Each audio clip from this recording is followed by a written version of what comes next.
আসসালামু আলাইকুম সম্মানিত ভিউয়ার্স, আশা করি ভালো আছেন। তো এই হচ্ছে আমার একটি ড্রাগন গাছ। এই ড্রাগন গাছটি আমি বেশ কয়েক মাস আগেই লাগিয়েছিলাম। মাশাআল্লাহ এবার খুব ভালো ফল হয়েছে। আমার এই ড্রাগন গাছটিতে প্রত্যেকবার ৫ টি ৬ টি করে ড্রাগন ফল হয়ে থাকে। প্রত্যেকবারের মতন এবারও অনেকগুলা ফুল এসেছিল, কিন্তু যে অতি বৃষ্টির কারণে ফুলগুলা পচে গিয়েছে। ফুলের সাথে ফলগুলাও পচে গিয়েছে, কিন্তু শেষ পর্যন্ত ২ টি ফল আমাদের গাছে রয়েছে। এই ড্রাগন গাছগুলোতে তেমন একটা যত্ন করতে হয় না। আর বৃষ্টির সিজনে ড্রাগনের ফুল যেই ফুলটা থাকে সেই ফুলটা ছিঁড়ে দিলে প্রত্যেকটা ফলই মাশাআল্লাহ খুব ভালো থাকে। কিন্তু তেমন একটা সময় না হওয়ার কারণে আমাদের এই ড্রাগন গাছের সব ফুলগুলা ছিঁড়ে দিতে পারিনি, যার কারণে অনেক ড্রাগন ফলগুলা পচে গিয়েছে। এর ভিতর থেকে ২ টি ড্রাগন ফল ছিল, সেটি এখন পেকে অনেক বড় হয়েছে মাশাআল্লাহ।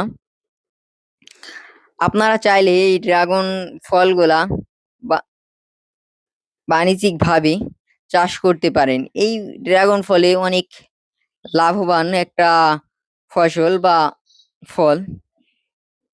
যারাই নাকি এই ড্রাগন ফলের চাষ করে থাকে তারাই আলহামদুলিল্লাহ খুব ভালো লাভবান হয়।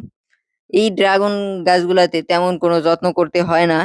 এই ড্রাগন গাছের ভালো জাতের কোনো চারা বা ভালো জাতের কোনো গাছ থেকে সামান্য পরিমাণ ডাল কেটে নিয়ে লাগিয়ে দিলেই এই গাছগুলা মাশাআল্লাহ খুব ভালো হয়ে যায়। এই গাছগুলাতে যে কারণে বেশি একটা পরিচর্যা করতে হয় না, এজন্যই এই ড্রাগন ফলগুলাতে অনেক লাভ। এই ড্রাগন গাছটির সাথে আমরা কিছু লেবু গাছ, কিছু মরিচ গাছ ছাদের উপরে লাগিয়ে দিছিলাম।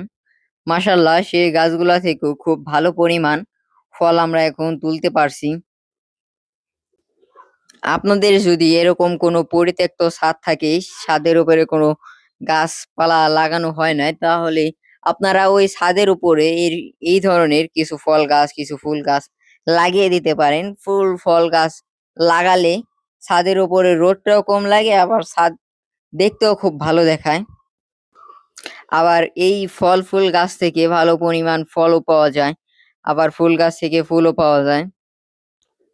এবং আমাদের এই ড্রাগন গাছটি প্রায় আমাদের বাড়িতে এখন প্রায় ৫০ টির মতো গাছ লাগানো রয়েছে। সেগুলা থেকেও মাশাআল্লাহ খুব ভালো পরিমাণ ফল পাওয়া যাচ্ছে। এই গাছটিতে মাত্র ২ টি ফল পাওয়া গিয়েছে। অন্যান্য গাছগুলাতে আরো ভালো, ভালো ফল পাওয়া যাবে আশা করা যায়। তো অবশ্যই আমার ভিডিওটি যদি ভালো লেগে থাকে, অবশ্যই আমার চ্যানেলটিতে সাবস্ক্রাইব করে পাশে থাকা বেল আইকন প্রেসটি অন করে দিবেন। তাতে করে প্রত্যেকটি ভিডিওই আপনার সামনে চলে যাবে।